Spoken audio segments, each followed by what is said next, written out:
Welcome back to Behind the Magic on the News 8 streaming app. We have been out at the course. We've been really hitting holes 15 and 16 hard right now, which there's a lot of stuff here. There's so much here. It's probably my favorite holes to hang out around at the John Deere-classic, Pork Chop Hill, which is probably where we're going to start venturing soon here after this.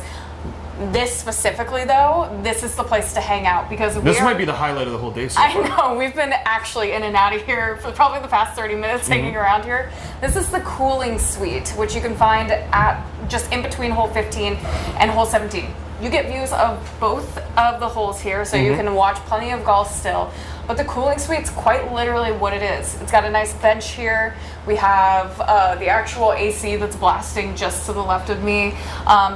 There's some waters in there in the fridge, and I want to emphasize what Morgan said. We have a perfect view of hole 15's green right now. You can watch this whole thing completely, like no one's blocking anything. It's a perfect view, and the fairway of 17 as well. So it's not only are you cooling down and staying safe, you're also getting a great view of the golf. So it's just excellent. And you know, for the adults, perfect setup for any drinks that you want to get yourself to.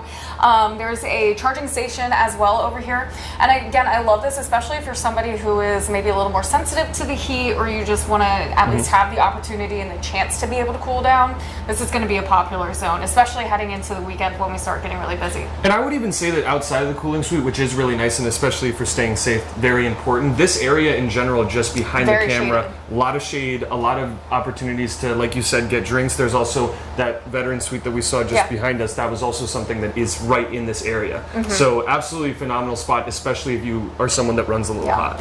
And then also on top, there's a ton of lounge chairs too if you need to. We've also been taking advantage of that so far. Lots of lounge chairs in this area, lots of shade. And then you can actually get on top of the cooling suite. There's some stairs right over to the left of us if you want to get a little better vantage point or a different vantage point to be able to kind of check out the area too. So a lot of really cool things to be able to just see and take advantage of out here at the course. Rotation pretty good as well. It hasn't ever, the 30 minutes that we've been here so far, it hasn't ever really been too packed. Everyone's kind of giving each other the opportunity to cool down. So, and again, it's just so important. Stay safe when you're out here. I think we've noticed ourselves that you can very easily kind of put yourself in a bad headspace and kind of not feel great if you're out in the heat too much. So make sure that you're kind of doing that because we want everyone to stay safe. Yeah, again, so this is just near hole 15 and 17, and make sure that you come and check it out, especially, again, the cooling suite will be out here all weekend and you can take advantage of it. But we're going to have more Behind the Magic, of course, on our News 8 streaming app. We're going to head down to hole 16 officially, and we'll be back with you in about 30-45 minutes, but next time we're going to get some pork chop sandwiches. Yes, we are. I'm excited. See you then.